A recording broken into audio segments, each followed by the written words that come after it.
Hello, everyone. I hope you are having an amazing daytime, whatever it is.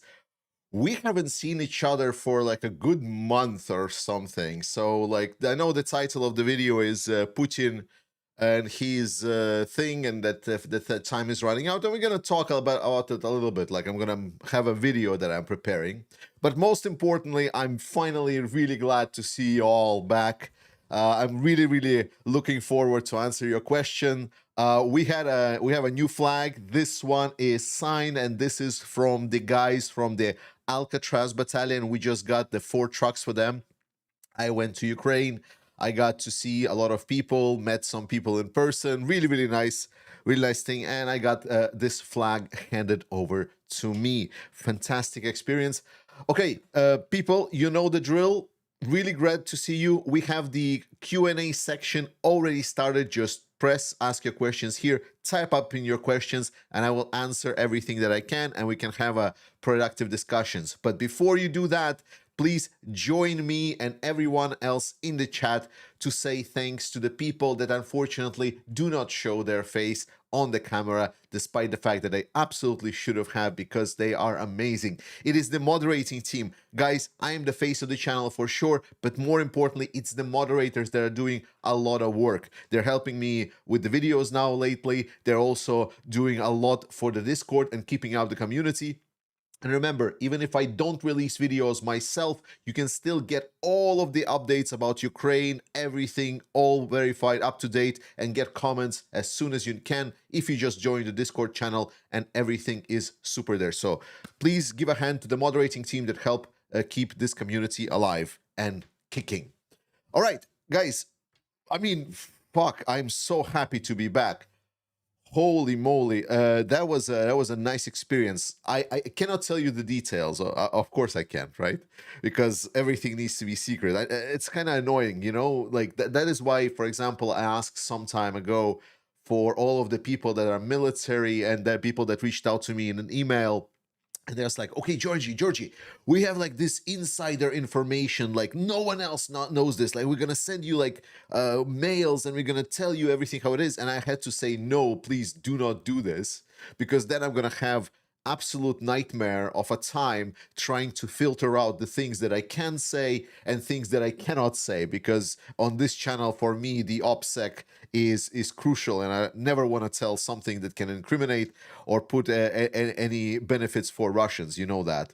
So that's why, like, now that I went to Ukraine and actually had to look a lot of things I now need to filter out, and unfortunately I'll need to share only like in general terms rather than specialty ones.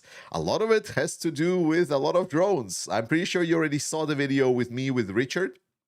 Richard is making drones. Oh, sorry, I mean they're not making drones for sure. And I got to see his factory and got to see how their production is set up. It is fantastic. I learned, like, if my drone knowledge level was here, now it is up there. So if you have questions around drones in general, you can ask me now. Like, I probably will not be able to answer engineering questions, but like just general understanding to help you figure out what's the issues, what is the good parts about drones, what is the bad parts. I now can actually talk about it in pretty good competence, at least to like the general talk, not like a professional maybe one. So let's talk about Putin, guys. Like, why did I put this Putin in the thumbnail? Because what's it with this? And the thing of it is, and I'm gonna keep it very short. Again, I'm gonna make a video. This is mostly just a premise for us to start kind of talking about certain things and so on. And that is that Putin has gambled in Ukraine a lot. Like, I think you follow this channel, you know that we've discussed the fact that Putin is doing a gamble for a while now.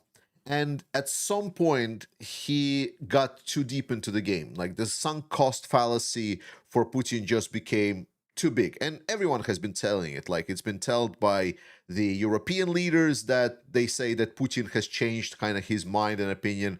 It is coming also for Trump, that's his and his administration claiming that that Putin is not the same Putin that has been like beforehand, and now it's completely different. And for me, it explains very, very clearly that Putin is kind of finally got into this, this addict state where he is like too deep in the game, and he's kind of went all in, and now he's just waiting for the river. Like, he's waiting for the reveal of all of the cards, and because he's already all in, that's why he's not really interested in all of these side activities, like, like negotiations and so on. Because remember, like Trump, right? He gave Putin pretty much everything on a silver platter. Like, Putin could have had it all. He could have been able to get out of the water basically for free. It's like get out of jail free card. And it was almost is discussed that, like, we're going to not only allow Russia to keep what it took, but we're also going to lift all of the sanctions for Russia. Like, everything was there. Everything was there for Putin to take.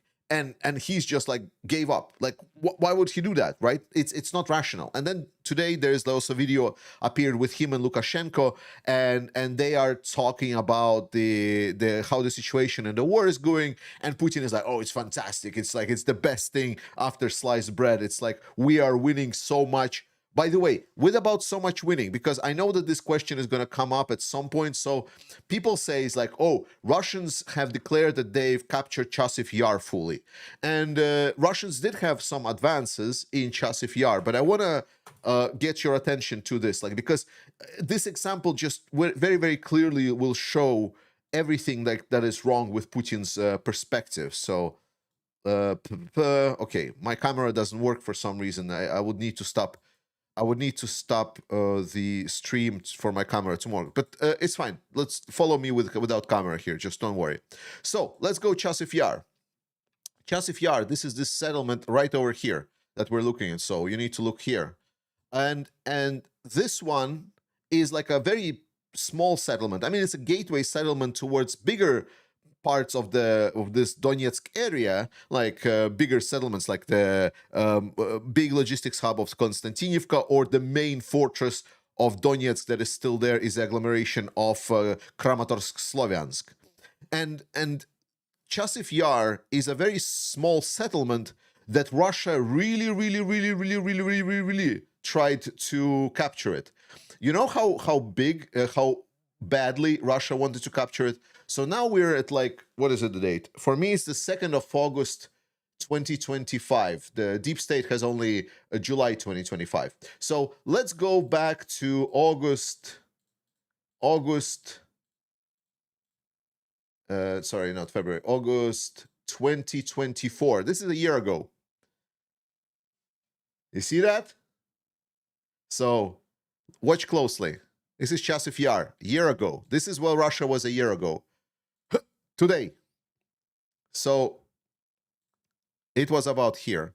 So over the period of 1 year of heavy fighting, incredible casualties, Russia was able to advance 4.38 kilometers. That's like what, like 2.5 miles? 2.5 miles in a year. I mean, you tell me if this is good or bad. I mean, obviously, like, Russia has advanced other places, but we know that mostly it's like the fields and so on. Yet they're threatening Pokrovsk, and I am stating that Pokrovsk has very serious issues by this point, and Ukrainians would really need to do something. And I know that they're doing. We had reports that Ukrainians are sending additional one of the new corps to help defend Pokrovsk.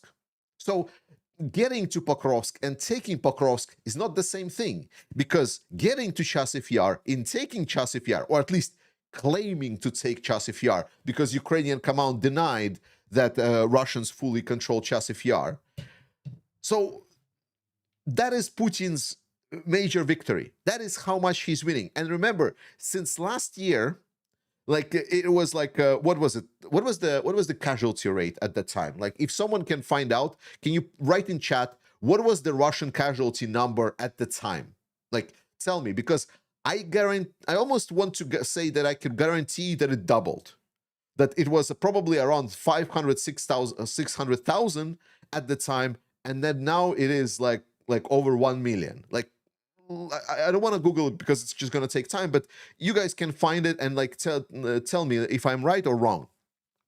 because we saw that the casualties for Russians are exponentially increasing. Russia can still get a lot of people. It was 900,000. Okay, then it's pretty. Sounds very unbelievable. Wait a second. Okay, now I need to check it myself. Oh, because like people say that like I'm super wrong, so I need to double check that I'm wrong and then say props to Beach Boys. Thanks for giving the number, by the way, Beach Boy. Russian casualties. What is it? August 2024.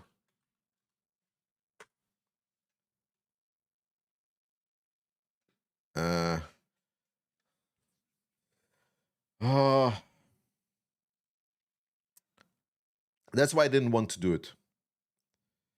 That's why I didn't want to do it. But like we need to be clear on the numbers.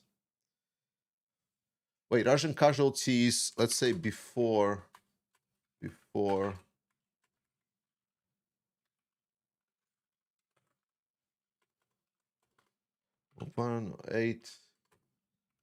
2025 2024.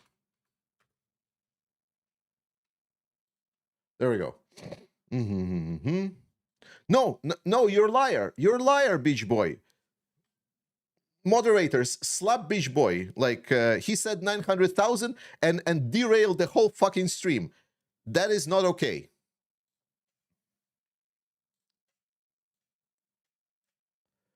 August 1st, 2024. Russian casualties, 579,000. I was correct. Doubled. What I do? You said like, guys, check the number, so I don't have to go and check and like make everyone that is on this fucking stream wait until I find the fucking number. Sorry for my obscene language. Just it's like, and then you like rolled in, slapping your dick around in the chat, and you're like, whoa, it was 900,000 in August last year. I was like, that doesn't sound right. So now you had to like get us all on the ground and then get to check that I was right and you were wrong. Bad. No more time on the beach for you. Anyway, let's move on. Yes, exactly. Let's move on. So it's doubled. And you know why it's doubled? Because at that time, Russians were storming heavily, but they were storming heavily in armored vehicles. You know, one of the major important differences of how Russians are storming now compared to how they were storming before. Before, they were storming in the armored fighting vehicles, and they were not great, but they did provide a certain level of defenses.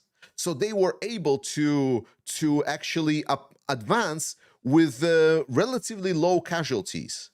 And now the casualties have been skyrocketing, especially Russians right now on the bicycles and motorcycles. What Russian Z propaganda channels are stating is that right now casualties are basically all like dead or heavily wounded. That light casualties are now an absolute minority compared to everything else. So the severity of casualties has increased as well. So what I'm getting at? I mean, like, you already get what I'm hearing.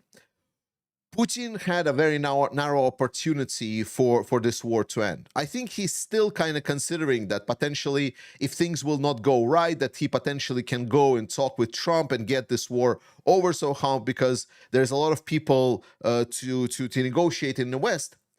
But to be fair, Trump stated that if Ukraine gets into the mood and just starts winning the war, and just who is going to be there to stop Ukraine from getting their territories back? And I think that is a fair question, because Putin is in a position where, yeah, his army is advancing, and this is a talk that some of the Russian bloggers and a couple of other analysts have been talking, that Russia is actually not fighting the war of attrition, which is a very interesting thing, and I need to look into it a little bit more if I can talk. But basically, the argument goes like this, that there are two types of warfare in general, and this is not mine, this is just something that I heard lately, and I need to kind of think about this. So there's two types of warfare. Type of warfare number one is the assault warfare. And assault warfare is the enemy has their defensive lines, and then you try to apply pressure on these defensive lines, so then your forces are able to then penetrate these lines and then take territory. That is one type of warfare. The second type of warfare is attritional warfare. And attritional warfare is where it's your line and enemy line, and then you apply as much damage as you can to the enemy to make sure that enemy is getting attrited. And at the same time, you don't really focus too much on assaulting the territory, because in that sense, you're attriting yourself, which is unproductive. Because if you attrit the enemy, at some point, enemy is just going to become weak. And because you preserved your force, you will then be able to essentially get through the whatever remnants of the enemy there are. You get me? Simple as that. But that is not what Russia is doing, right? Like, and the argument is that Russia is conducting warfare that is attriting both Ukraine and Russia, but they're not conducting an attritional warfare. That they're conducting warfare that is supposed to essentially, like in the first option here, to take over the territory. So they're storming the Ukrainian positions non-stop, attriting their own forces. Yeah, they're gaining some land, but that land is like, you know, it's pretty negligible in a big picture. We talked about this plenty. Yet they are not able to amass this big mass of overwhelming force to absolutely crush Ukrainians. So it's an interesting thing that Russia is just more incompetent than we thought, because they need to deliver this political narrative that we're winning, not stop, that it's actually Ukraine that is fighting essentially the proper sort of a warfare by attriting the Russians and not focusing that much on capturing the enemy. Just a food for thought, and there is definitely a lot of problems for Putin right now, including the economic. Again, I'm going to cover it in a coming video. It was more of a pretense, but something for you to think about, and I think it's a great thing to consider if Russia is actually fighting this war in any competent way, period. All right, let's talk about the questions you've asked. Unfortunately, YouTube has cut out some of the questions at the top. That's just the nature of the YouTube chat. Don't blame me, blames the system. So first question that I see is from Kaimo. Kaimo is asking, is Trump ordered to relocate submarines just a muscle flex? Okay, sorry. And it's gone. YouTube cut it out. So, but I think the question was like whether or not the Trump's order to relocate submarines somewhere is muscle flexing. The short answer, yes, it is. This is just essentially strongman politics. This is the typical activity that strongmen of the world do. Like you would see some of these dynamics between, for example, Putin and Erdogan, or Putin and Aliyev, sort of like, for example, Russia captured some of the Azeri guys in Russia, beat them up. To which Azeri guys just captured some Russians absolutely illegally and then beat them up as well. So this is just flex. It has no good point. Like, it's just stupid. Canada, by the way, thank you so much, Canada, for being a Zelensky member, which is fantastic. Thank you so much for the great support and being a member for 23 months. Appreciate it. Thank you so much. Elbows up for Canada. Russell Whiskey, thank you so much for being a member for 26 months. Slava Ukraini, Heroem Slava. Captain Copenhagen, Go Serai as well. Good to see you, Denmark. Thank you, moderators. PW, appreciate it. Being a member for 33 months. Captain Copenhagen, are Belarus close to break? No. Ole Jon Bjokum from Norway with love. Thank you. Likewise. Except not from Norway, but from Denmark, from the beautiful mountainy place, land of Denmark. Thank you so much, and thanks for 5,000 kroner. JB Wild, thank you for your work you do. Appreciate it. Thank you so much, guys. I really appreciate the support. I definitely need it. Unfortunately, with me traveling around, I was not able to make a lot of videos, but there is a plan. So I tried last month to do like videos like on one topic, and I thought I will make just more videos, but it was like that just doesn't work. So we're gonna have a new plan in this month. All right, let's move on. Canada, anything legally juicy you can share with us? I need more direction. Like, so what can I share with you, juicy? So Ukraine is doing pretty well at production of the Interceptor drones. There are a couple of bottlenecks with the Interceptor drone, specifically on the component front. I don't think this is going to be a big surprise to anyone that Interceptor drones, they use somewhat good cameras. So for Interceptor drones, you cannot just use like the cheap cameras that FPVs have, because you need to spot the drone that you're having. So hopes are that at some point we will find some kind of a additional like AI supporting solution that will, for example, highlight, even on shittier cameras, will highlight the moving targets, you know, for example, if it will compare with whether or not something moving over the horizon, and then kind of highlight for the pilot so they can locate the target over in their cameras. So right now, that's the big problem of the Interceptor drones, as an example. Like that is something I can share. Cornelis Zangberger, nice to see you, my friend. Could Ukraine develop drones as wingman units for F-16s, or this is a far-fetched? They could, like, the technology is there. Like, listen, in Ukraine, there is like a cluster for ideas, and there's over 4,000 companies there. Over 4,000 startups with different various ideas for drones, navigation components. There's a fantastic place. Like I was able to interact with some of them, and some of the ideas are super bright. So can it be developed? Yes. But is it like a priority right now? That is the question. That because Ukraine is still focused on bang for buck solutions. And this is a bit of a far-fetched if it's a bang for buck solutions. Kamo, AD drones. I read today that Mexican cartels have infiltrated the training of drone units. Have you heard about that? I mean, I don't think that it was a big hidden thing, right? Like when they say like there is a lot of like guys from Venezuela that are coming to Ukraine to fight for Ukraine. I mean, who do you think they are?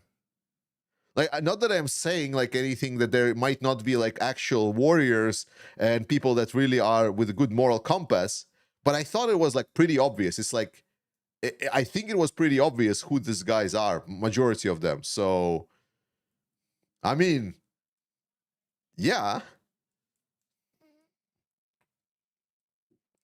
Ole, thank you so much for 5 membership. Appreciate it. William McDonald, thank you so much for 50 Canadian bucks. Elbows up, my friend. Stop Hero. Oh, well, hello, my friend. Happy to catch stream because it's pretty late. Bulgaria is still with you, and Bulgarians have had mass awakening of the nature of Russians. Sadly, it took us a war to get there. Slava Ukraini. I appreciate, my friend. I know you're not really Bulgarian, so but I know you're up there, and I appreciate it. But I do think that Bulgarians in general were somewhat, at least some Bulgarians were definitely aware. There was this monument of the Russian Soviet soldiers, and it was like always painted, like, you know, they painted this. Oh my God, I need to show you this, guys. Bulgaria soldiers monument painted. Yes, the monument of Soviet army in Sofia. So this is the monument, like the Soviet soldiers. And in Bulgaria, they are painting it over, like it's like they've painted it over more times than I can remember. So it's like, for example, there's like Avengers, like there's like Superman or something. It's hilarious. I love it. Like there's a McDonald guy, there's like Robin or something. Then there was like a Ukrainian one painting. There's like the pink one. Then there was the Pussy Riot when they put the masks on it. If you can see it, it was hilarious. I love that shit. I think it was fantastic. I went there. It was pretty cool. It would be much better if that monument would just be gone, but it is what it is. Is it just me or stream is freezing a bit? Guys, if the stream is freezing for you a bit, please tell me so I'm aware. I will try to fix it later on, but just tell me if it's just one guy or there are more people for whom it is happening, because I'm kind of monitoring in my second window and it is fine for me. Stream is fine. Yeah, okay. All right. Canada, any idea on the quality to value of a military drone? I'm guessing better drones cost more. Wait, so let me read this again. Any idea on the quality to value for military drone? Not sure how do you express and talk about quality to value? I mean, there's a lot of various drones in Ukraine. More competent people came to Ukrainian military, so more units are ordering better drones, but not everywhere. Like sometimes it's, for example, there's just like, you know, some corrupt officers that are in Ukraine. Like that's not really not happening. Like it's still a thing. And then they would like have some funds appropriated from the Ukrainian government that they can spend on their units, and they decide, well, regular drones cost like $450. So why don't I order drones that cost $200 and I will pocket the difference for every dollar to myself? It's a good business for him. So those things happen, unfortunately, but that's kind of beyond the ability of actual soldiers and so on.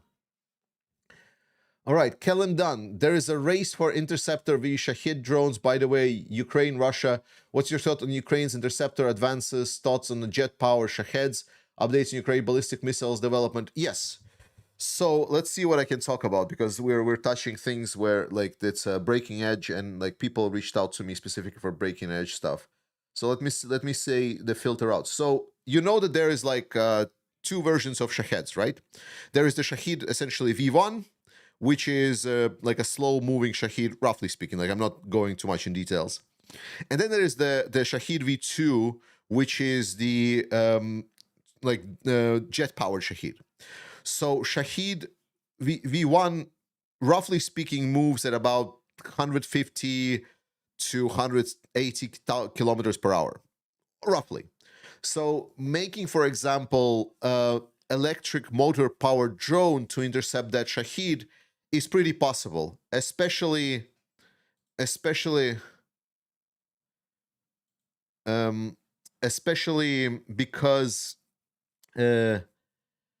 especially because Russians have been trying to use this new tactic where they would launch a lot of these Shaheds to a certain area, and then there would be like, they would like essentially flock in the certain area, like a lot of them, and circle around. And then at some point when some kind of critical mass of them accumulated in that area, then they would fly towards the target, and then they would strike the targets in very rapid succession. So that's how Russians have adapted with the V1. But the fact that they're staying in one area and flocking in one area actually is to a sort of extent is, don't want to say beneficial, but it allows essentially for drones to be developed to intercept the Shaheds to be much simpler, right? If they don't need to catch up after the Shahed too much, if they just need to intercept it in the area, then they don't need like super long flight time. Then they just can fly very, very fast for a very short period of time and just intercept them. So there is that. And then there is the jet-powered Shahed drones. And the V1 Shaheds, obviously, the bigger problem starts when they start going for the target, because as they descend, they also accelerate. So this drone that on cruise speed can fly at about 150, 180 kilometers per hour can go into speeds that go up to 250 kilometers per hour when it's going down very, very fast. So that's the unfortunate part. So when they're going for the strike for the target, it's already becoming harder for them to be intercepted by the air defense drones. The jet-powered drones, completely different beast. Very, very, very different. Very hard to create a drone that is powered by electric motors to intercept it, because the speeds need to be like 260 to 300 kilometers per hour. So very, very powerful, very fast it needs to be. and it usually needs to fly longer because these Shaheds also fly in a little bit higher altitudes. And it will also obviously be more difficult to chase them just because they are pretty fast. So it's basically for those you would need maybe like an internal combustion engine interceptor drone, or even jet engine drone interceptor drone, like sort of like this. You don't need like a super big explosive, like essentially like imagine 2 hand grenades tied together. That would probably do the job. I know that okay, no, I cannot tell that. Like that is a little bit too much already telling. But the issue is that is just like the simpler, cheap, electric powered drones. They don't really cut it for the jet propelled Shaheds. You cannot really do it as fast, so you need like a designated, like maybe internal combustion on jet propelled, probably fixed wing interceptor drone for that. Hope this helps. Ole is on a roll. Thank you so much for over 15 given memberships, like actually over 20. Appreciate it. Richard Bennett, thank you so much for 5 memberships. I appreciate it. Too slow. Welcome to the Brother in Arms. I appreciate it, my friend, as well. All right. Let's move on. That was sorry for the lengthy discussion. It's just like I dipped myself very, very heavily into the drones, but I hope you find it useful, some of that information. All right. Ingboy, there are 2 Russian drones flying to Lithuania last month. Your thoughts what Lithuania should do in response? If you have options, skip questions if you don't. Buy drones. I mean, that's it. Like, I mean, Lithuania need to, like, in the Baltic specifically, we need to take the head out of our asses. Like, I mean, don't get me wrong, like Baltics, we understand better than many people about the issues that Russia is posing to us. And we don't invest as heavily into our own security because we're investing into Ukrainian security. And to be honest, that is good. That is very good. But we need to understand the nature of threats that Russia can do even if they're occupied in Ukraine. And flying Shaheds over our territory is definitely it. So this is just like, this is Putin flexing. So far, what has been flying to Lithuania is just Russians flexing. I don't really think that they will be striking targets just yet, but it's not. We need to be ready for this scenario. Hopefully, not a lot of people will die. HRM, with North Korea sending 30,000 troops, why shouldn't NATO be allowed to send troops?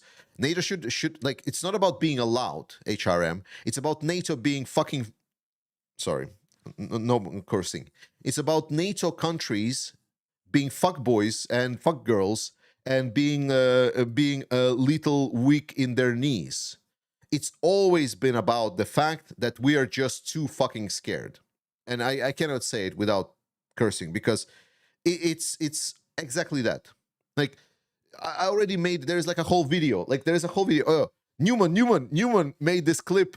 Newman, remember you made a clip for me telling about that everyone was saying is like Georgie, like, and so on. And this is exactly the same. It's like people think it's like, oh, if NATO will send forces into Ukraine, then it's going to be like nukes once again. That is not the case. That's not going to happen. Watch that video. I explained basically the whole idea in that video very well.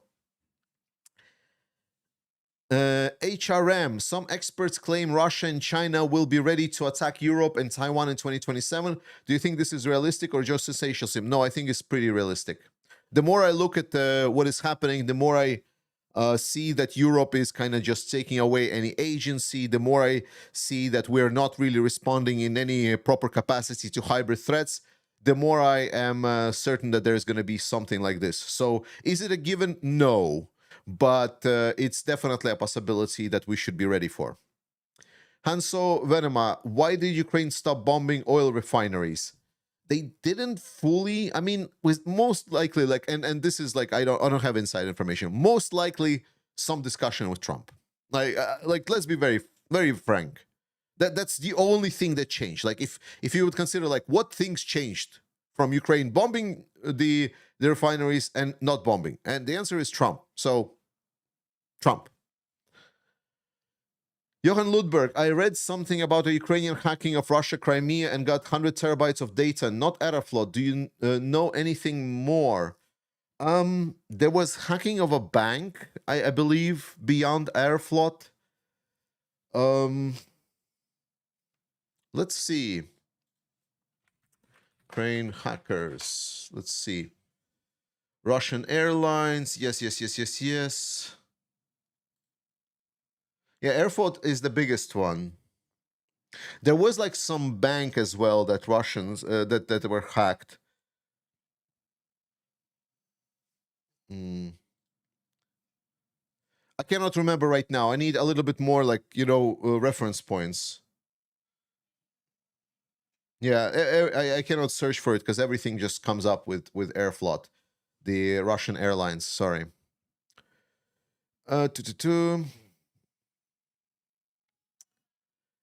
Isbliss, we're here for the warranted obscene language. Yeah, hope so.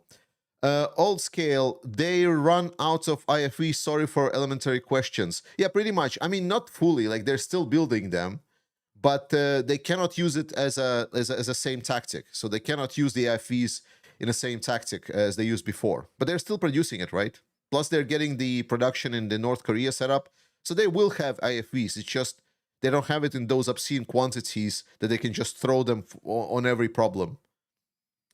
Silver, got my patch from Summer Sunshine Campaign. Did you see Trump's tweet about the casualties? Yeah, I saw the so on. Sorry, I don't really pay that much attention to what Trump has to say because, for the most part, he is pretty irrelevant to the whole thing. I follow the things that he does.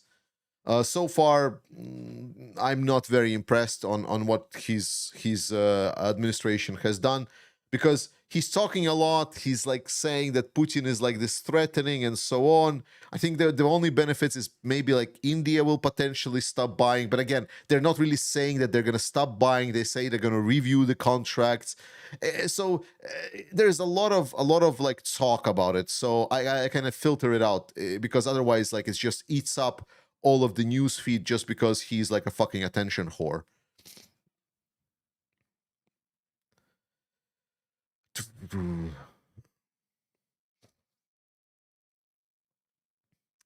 Jamie S. Yo, Georgios, have you seen today post from the Don Orange about Ukraine approximately having 14-1 kill-death ratio to the year? Yeah. Listen, Trump's numbers, like, you should not take any facts that Trump's disputing in any kind of literal way or truthful way. Like, not from this guy. Like, whenever it's talking numbers, he's using numbers to make his point, right? And it doesn't matter if you treat him good or bad, it doesn't matter. It's just like everyone, we should acknowledge that he's using numbers just to make his point. So what he was trying to convey is that Russia is not doing so well. And that is the message. But taking like numbers, ratios, and so on, that is like, just drop it right away. HRM, with the constant need of battery changing and knowing how gasoline can be a limiting factor, could small nuclear generators be a valid option? Could also be used for laser? I'm not sure we're there yet with miniaturization. I mean, how small? Because small is basically like maybe like a room size. That could be small. Also, like, for nuclear reactor, like, you need people that know what they're doing, don't you? Like, that's not the kind of war we're fighting. I think the answer to your question is scale. Like, the idea that you're proposing is pretty cool, but like, Ukraine is fighting basically continent-size war. It's not scalable.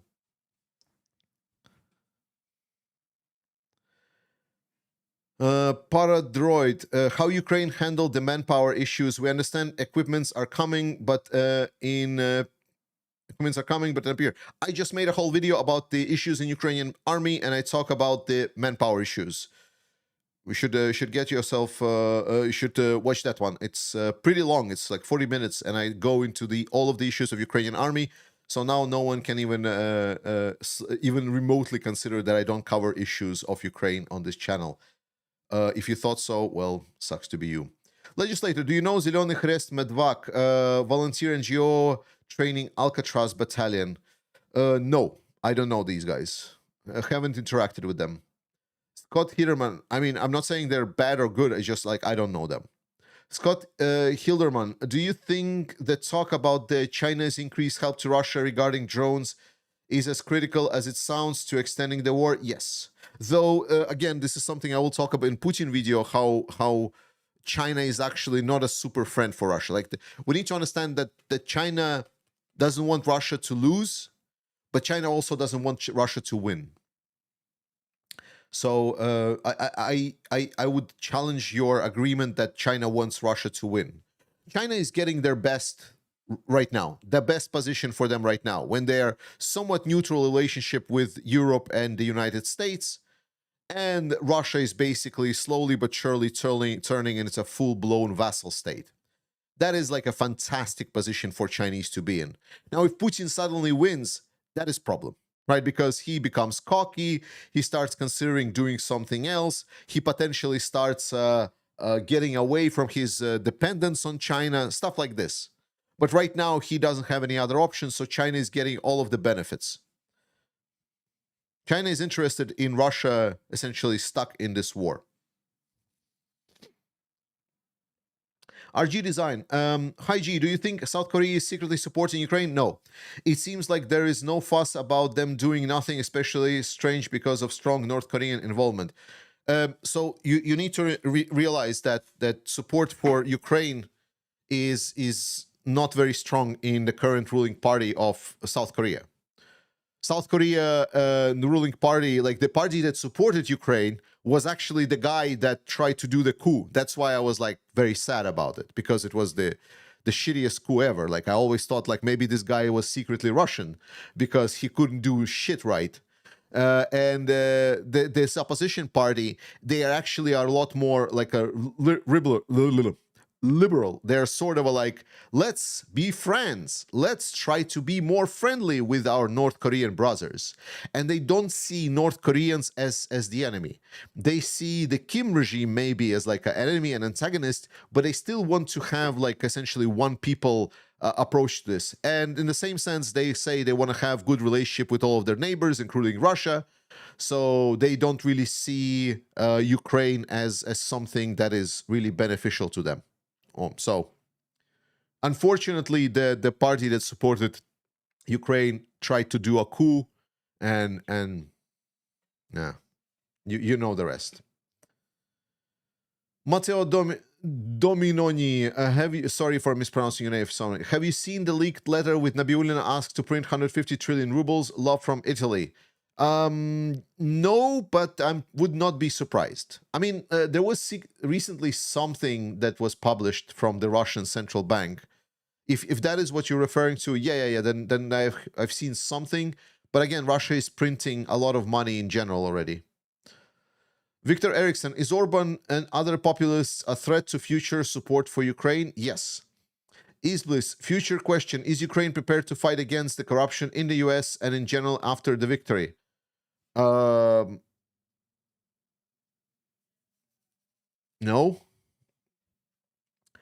Like, why would Ukraine be interested in fighting the fights for people? Like, listen, okay, real talk, and I'm probably gonna clip it or some shit. So let's talk real. You know, like these protests, like that, all of the media was riding the wave of these protests.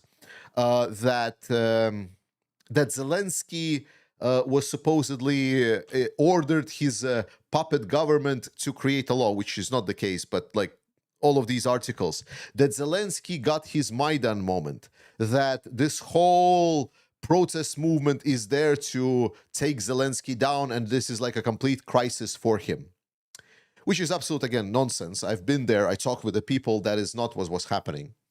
But the main point was what we saw is a very specific dynamic between people in Ukraine and the power. Because in Ukraine, the power comes from the people. And people in Ukraine are extremely involved. And they're so involved that they've trained people in their power to actually fucking listen. Or they're gonna overthrow them, or they're gonna protest and make their life a living nightmare. That is what Ukrainian people did. They've made democracy work. They've stated the power is in the people in our constitution, therefore you are responsible to us. So when the apparatus tried to execute their power and enforce that power, despite the fact that there was valid reasons to have a proper review of the anti-corruption agency and have a potentially more robust setup, despite all of that, the fact that people's like, this is not what we want, take that fucking back. And then they went out to the street, and then they made sure that the people listen. So there was an issue in Ukraine. Ukrainian people came out and put the politicians in their place. And then there is like US, where corruption is supposedly rampant. At least that's what I'm hearing is. And yes, people are protesting, yet I don't see a response from the government. And then it's like protest, protest, protest, and then it kind of settles down, and then it's just like, well, business as usual. It's outrageous and so on. And I'm not gonna throw any major stones in the US. I know how complex situation you have in your country. But what I want to underscore is that Ukrainian people saw an issue and then fucking fixed it.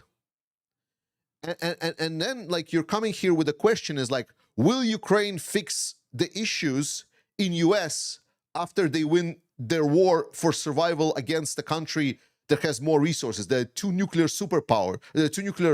just powers that Ukrainians are fighting against now? Why everyone needs to come and fix your shit? Tell me that. I'm saying this like not because I want to spite Americans. This is the same exact language that I'm using to us, the Europeans.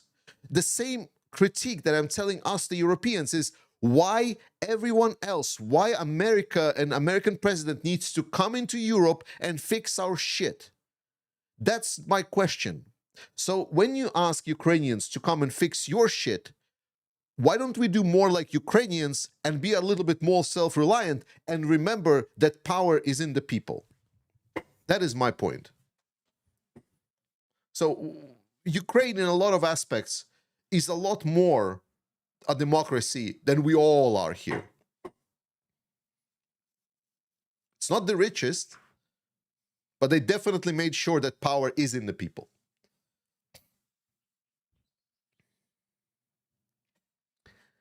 All right, let's talk. Cornelis Zandberger, you think China will step up its weapons deliveries and increase its efforts to keep Russia alive? Some folks think she wants to time this Taiwan invasion. Yeah, I think this is an actual threat, and I think we need to take it reasonably.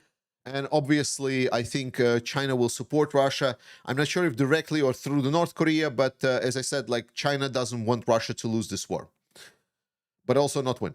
That's how I see it. Nikopedime, sorry for mispronouncing your name. Hi, I'd like to know if you can say any news on the side of the Navy operation.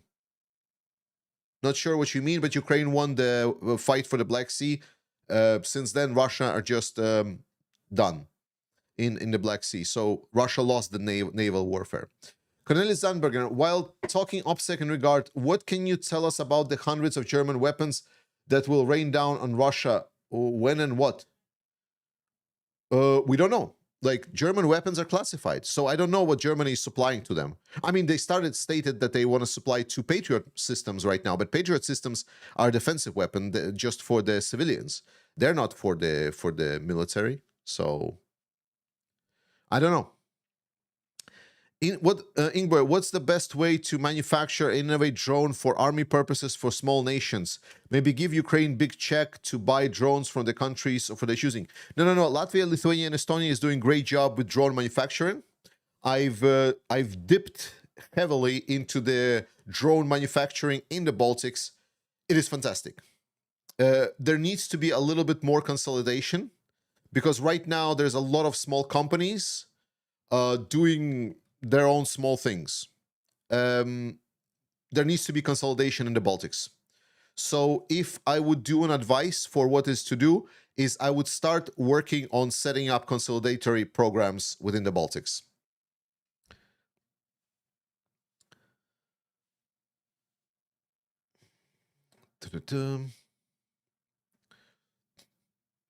Colonel Zandbergen, how are Siversk and Liman and Sinkivka near Kupiansk doing? Still a pain in Putin's butt? Any or strongholds known to many people? Yeah, there was marginal advances in all of these directions, but it is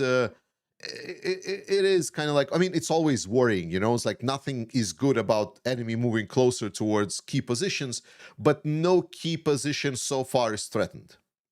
Stephen Bendel, as Ukraine is destroying the Russian logistics and making Crimea untenable, do you agree that Ukraine will get Crimea before Donbass? Yes, I think Crimea will be returned before Donbass. Colonel Zanber, how are Siversk, Liman, and Sinkivka? I already told about this. Colonel, is the Ukrainian ballistic program still a slowpoke? Oh, yeah, absolutely. What kind of program except drone warfare are going well? Electronic warfare program is doing pretty well, like Ukrainian electronic warfares. The defense trench system build-up is now getting much, much better. The core reform program is fantastic. It's showing really good results. If you're talking about building stuff, then artillery program is really good. Building shell manufacturing, really good. There was a lot of issues with the shells, specifically mortar shells, some half a year ago. That has been fixed now. Quality control is there. So a lot of things are doing pretty well. Like there has been a sort of like issues and stumbles here and there, but it is quite nice. Russians right now are targeting extensively Ukrainian drone manufacturers. So a lot of these Shaheds that are flying, they're flying for the Ukrainian drone manufacturers. So I get a lot of messages specifically that smaller drone manufacturers that used to just, you know, like 4 or 5 people just build drones in their basement and they get targeted. So that is something that's happening right now. Side note, I really like the cap. How does we get one, please? So this cap I got in Ukraine on the souvenir front. Like, so it's just a souvenir. Everything except for the eyes and the back. This one I actually got as a handover from a guy in the military. So everything else I just bought for cheap as a souvenir. So nothing special. But what is gonna happen? I'm now going more to Ukraine, as you noticed. So I'm gonna set up I will do once my big thing will drop, and you will hear when my big thing will drop. Once my big thing will drop, I will start focusing on revamping the shop, because right now, you know, it's Chinese drop shipping shit, which is fine. Like, I mean, the money that you're sending, like, I'm still going to be using it for good purposes to help the Ukrainian military, and it's going to help sustain my living, like, like just buying some food for me and buying a coffee and stuff like that. But I'm going to be going to Ukraine. I'm going to start setting up people that produce in Ukraine so we can get actual good things and not the Chinese drop shipping. So that's in the plan, and it will be done before the New Year's, and that's when you can get like hats and everything. We're going to do really cool things.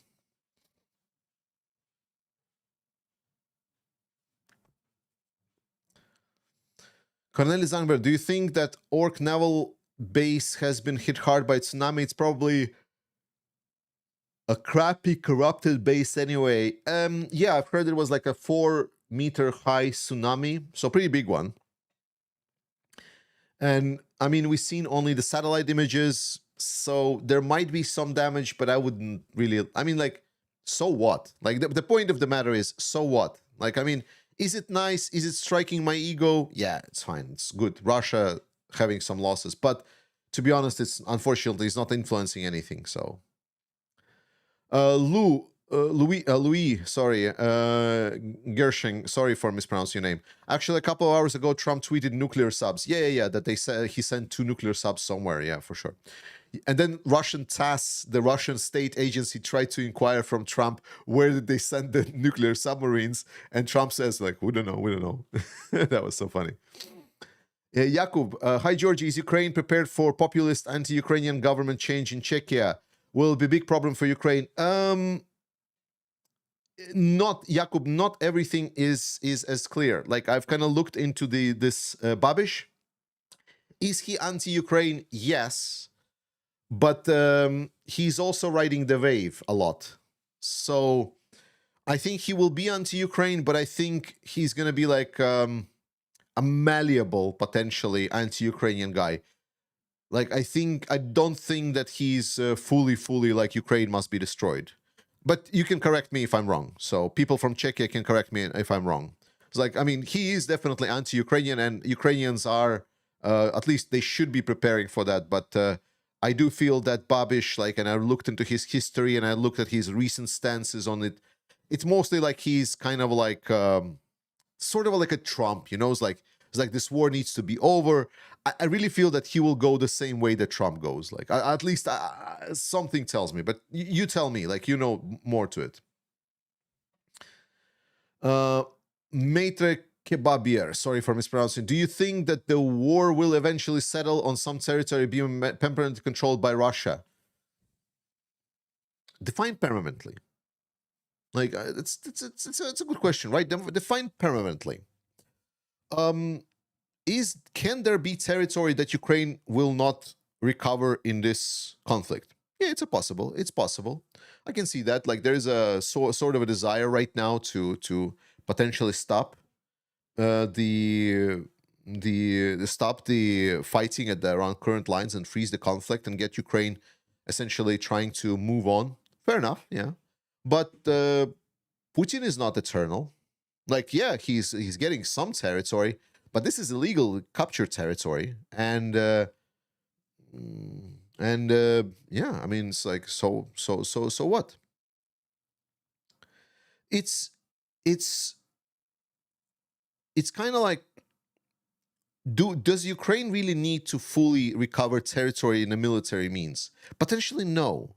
Potentially, if there is enough destabilization in Russia, if it wants to come back to the full-on position, like, even if there is like another dictator, then Russia comes in, that dictators will need to rebuild relationships. Potentially, like, in that case, maybe Crimea will be held for longer than Donetsk and Luhansk, because Donetsk and Luhansk, like a fucking wasteland. Crimea is at least more or less in one piece. Sort of, but at least some kind of negotiations can start. You get me? So I don't think permanent is the right term to use in this discussion. I think it needs to be a little bit more nuanced. Jakub says, Babiš is openly talking about stopping Czech munition initiative and stopping aid to Ukraine. He may be open to selling things to Ukraine, but that's the best thing we can expect. Yeah, Jakub, that's exactly what I'm saying. The same as Trump, right? Like, Trump didn't really help a lot of Ukraine. Still haven't helped a lot of Ukraine. But he's not saying it's like that we need to like completely squeeze Ukraine out, and then he was gonna spend his resources to help Russia, like, for example, Orban does. No. It's like, I think there's like, if it's going to be beneficial to him or to Czechia, and if it's going to elevate his ego and elevate his standing in a Czech society, potentially he can be reasoned with, in a sense of like, yeah, of course you're not gonna supply anything for free. Fair enough, but maybe it can be bought. I remind you that Czechia is not providing stuff for free. Okay, so the Czech initiative, for people that don't know, is Czechia going around the world finding stockpiles and producers of weapons, and then it gathers like people that would be willing to get in with the money to buy that ammunition. Czechia by itself is not spending as much, and that initiative can be taken over. It was just initiated by Czechia, but it doesn't mean that this initiative cannot go on without Czechia. It's like the same as like Danish model. It is called the Danish model because Denmark started it. But it doesn't mean that if Denmark suddenly stops supporting Ukraine, we will not think fuck for that. But if it would be that the initiative would not stop, the model would still be there. Georgie, what do you think about the ISW assessment of the war? I think it's competent. That's what I say. I think it is generally pretty competent on of what they're saying. I think they're verifying their information quite well. I think general understanding of the dynamics of the war is right. I think certain details that they conduct are not always hitting the same information that I'm getting. So, like, I would say they're like 90% for me, like, good. All right, thank you so much for guys to support Ola. Thank you so much, especially it's been very helpful. Like, really, probably helped me pay my electricity bill. Holy shit, my electricity bill this month arrived. I was like, wow, what was my wife doing while I was out of the country? I don't know. It's like, you tell me, guys. So it's actually like in Denmark, electricity bills like are over 3 months, so it's kind of accumulate over 3 months, but it's still funny. It's like it was just a bigger electricity bill for us for some reason. Stephen Bendel, Ukraine made long-range missile coming soon. I mean, it's already there. It's just not mass-produced. Like, they're having trouble mass-producing it. Morten Mullus, welcome to Brother in Arms. Welcome. Ola, a fucking legend. Thank you so much for all of the gift membership. I appreciate it so much. Martin E. Jensdorn, thank you so much for 11 euros, and sorry for mispronouncing your name.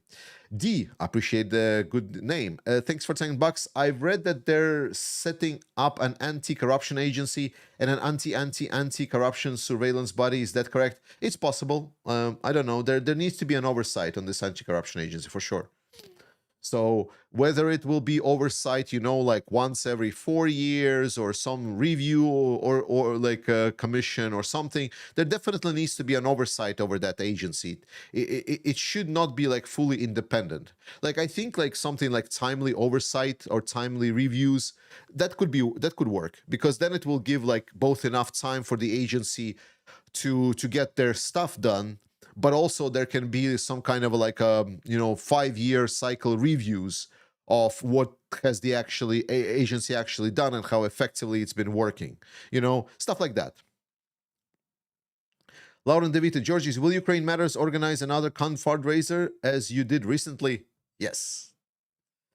I actually had some people from Ukrainian military reach out to me. They saw the fundraiser that we did with the Alcatraz, and I'm right now checking them out. So if actually like the person that reached out to me, I'm sorry I haven't answered your mail. I am answering the mails for people that claim that they're Ukrainian military.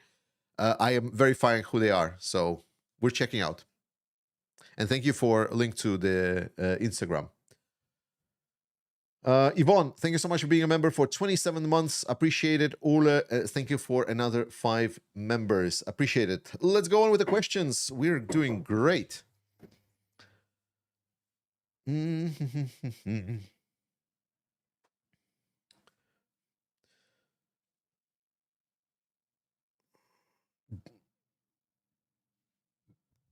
Tromflung, it says, do you think Western militaries eventually recognize modern fighting is 70% drones? Or will they keep sticking to super expensive jets and seeing drones as a lousy solution only for poor countries? You're making a logical mistake here. So it's not that because the logical mistake is like, the war that we see now is going to be the war that we're going to fight next. That is a mistake. Mistaken thinking. Because while this war specifically is being fought with 70% drones, no one says that the next war will be fought with 70% drones. So it would be a mistake for NATO countries to prepare to fight exactly the same war that Ukraine is fighting now. That said, main lessons and main like ammunition, technology, and so on, that needs to be incorporated in general military doctrine until we actually fight our next war And then we can start retiring the technologies that are completely, obviously obsolete. But I think there's already like a big review on a lot of things that work and don't work. For example, tank design. Potentially like active defense is more required than ever. Potentially mobility is more required than the actual protection, just because artillery right now is more precisely delivered. Stuff like that.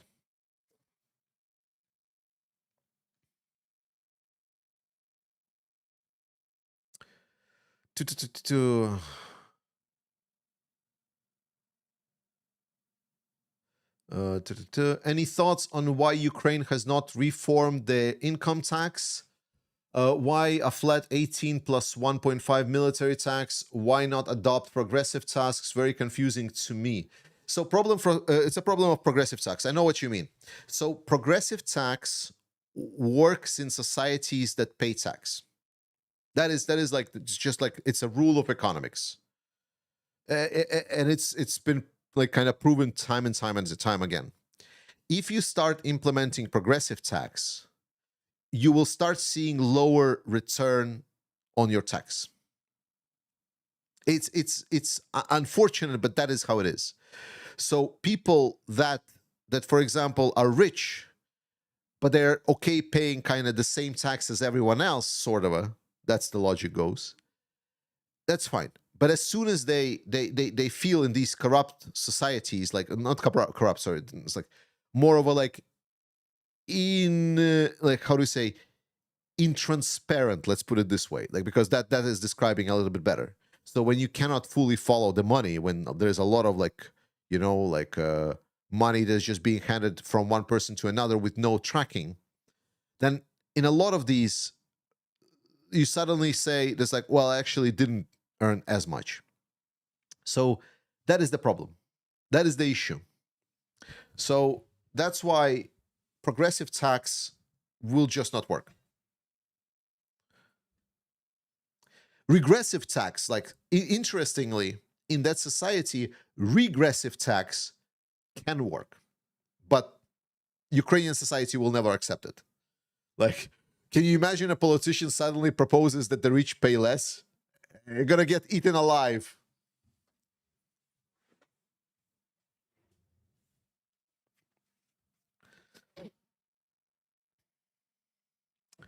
Kaimo, the problem with the barrels was mentioned. Does Ukraine have enough spares? Does it produce them itself? Yes, and also buys them and gets them from the outside. I know a couple countries like Pakistan, for example, is helping a lot with that.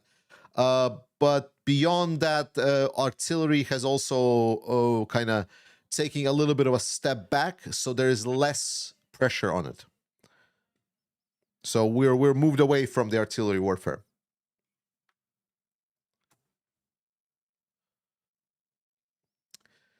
Paul Unfiltered, what stops you from making more videos? Time. Like when I, like, how do I put it?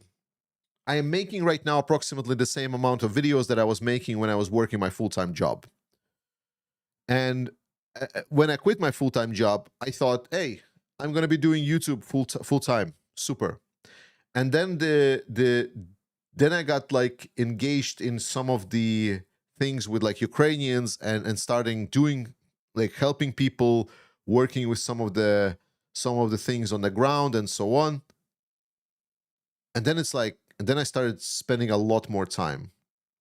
So now I'm actually more busy than I was when I was working full-time at my just main job. Yet I'm now working more and getting less money. So unfortunately, I just cannot just sit down and do one thing. I just need to do everything. And it's not good, it's not bad, but we're doing a good job. We're helping people. We're saving a lot of people. I heard there is a problem with the water distribution to civilians in Russian-occupied Ukraine. How widespread is it and how serious it is? It's meme-worthy. Everyone is making memes about people in Donetsk not having water. That's how bad it is. So they're getting water like once every 3 weeks, and it's very, very dirty waters. So that's about the time. So imagine like you have water in your tap for once every 3 weeks, and that water is like terrible. That's the situation. Colonel Zanberg, how's the land mining clearing capabilities of Ukraine is doing? I mean, on the front lines during a possible push, does Ukraine have right assets and skills now, but they need drone supremacy, of course? Yes and no. It's a complex setup, and it's a very dependent, like where. Like it's uneven. I hope that answers, because I can go in details in different parts of the front line, but you really need to just understand that it's just uneven across the front line. Some places better, some places worse. Tosunabi, when father, girl, or boy, hope it's a girl. We're trying. Like it's not there yet. Like, let's put it this way. Joseph Hartman, Trump has changed his mind about the Ukrainian-Russian war. I'm surprised. Will the US really help Ukraine? I am reserved about this because he said a lot, but there was not done a lot to help Ukraine. And if he's not helping Ukraine, he's helping Russia, just by the fact of it. There has been said a lot. But now we're seeing again, like he says, like, oh, there's ultimatum, and then Putin, I'm gonna do all the bad things to Putin, and then he sends Witkov to go to Moscow. What for? To get another portrait of him? Like, so we'll see. You know, it's like we'll see. I don't wanna put a lot of value into this. Inboy, is it worthy to heavily invest into light anti-air defense fit for the anti-drone usage for European armies, or we shouldn't expect that the war be heavily relying on slow and low-flying drones? I think it's definitely worth it, because these drones are pretty good even against something like helicopters. So, and it's a good tool altogether. Like, listen, like the good part is that these drones, the Interceptor drones, they're pretty good surveillance drones. Like, they can be used for a lot of various purposes. They don't need to necessarily fly into something and explode. They can do that, but they don't necessarily have to. Besides, they can be used for a lot of other things. Like, you can put some, like, for example, non-lethal things on them, right? Imagine if it's a drone that is filled with contrast paint. And they use this drone to fight some kind of border crosser. Like, there is a car that, for example, crossed the border, and then it's runaway chase. And then it's being used like as a contrast paint to just say that this car is stolen or something like this. I don't know. Stuff like this. Or like nets or whatever. Like, you know, or like spikes, you know, to chase a car, throw it on the ground, whatever. You know, there's a lot of various scenarios. I'm thinking out of my mind, like from the movie tropes mostly right now, but you get my point. These drones, they are pretty good by itself. They don't need to necessarily be used as an interceptor drones. Will you do more 360 walk about videos? Yes, when I can. There has been issues with that.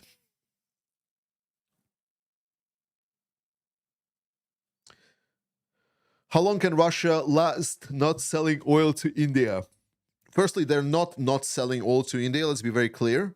What India says, they will review their contracts with Russia.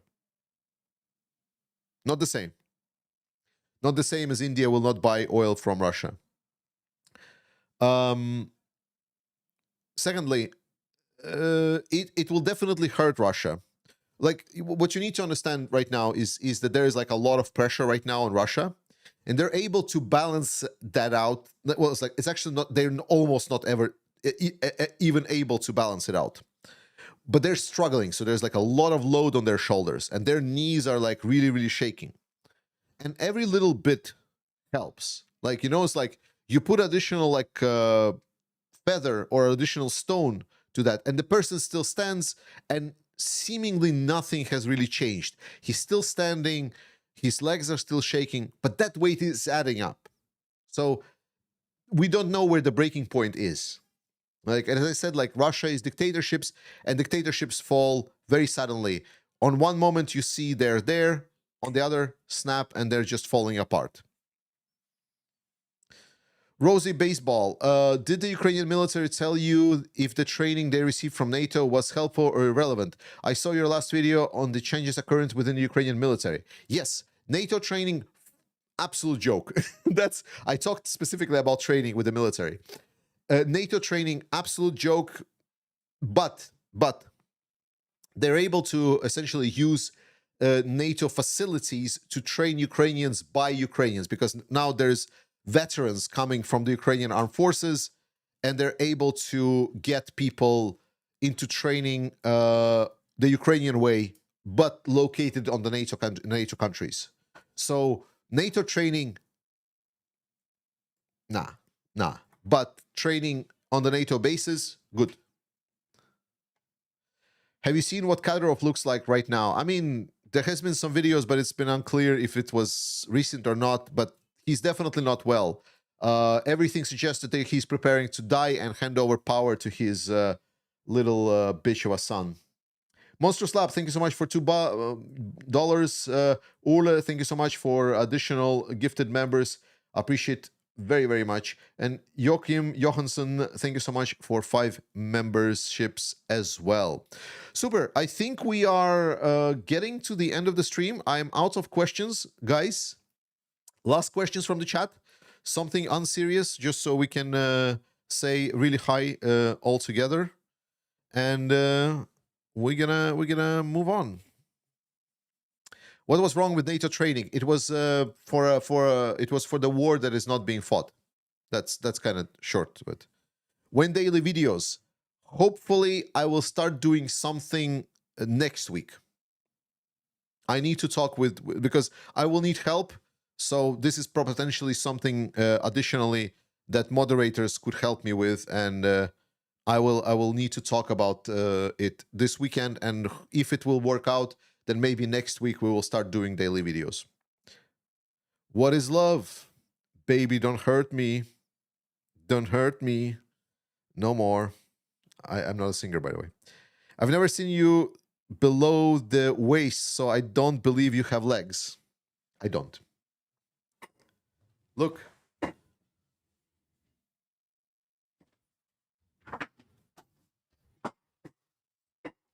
See you. Yeah, great stream. Believe in victory. Absolutely. Absolutely. Thank you so much, Les Begus. Sorry for butchering your name.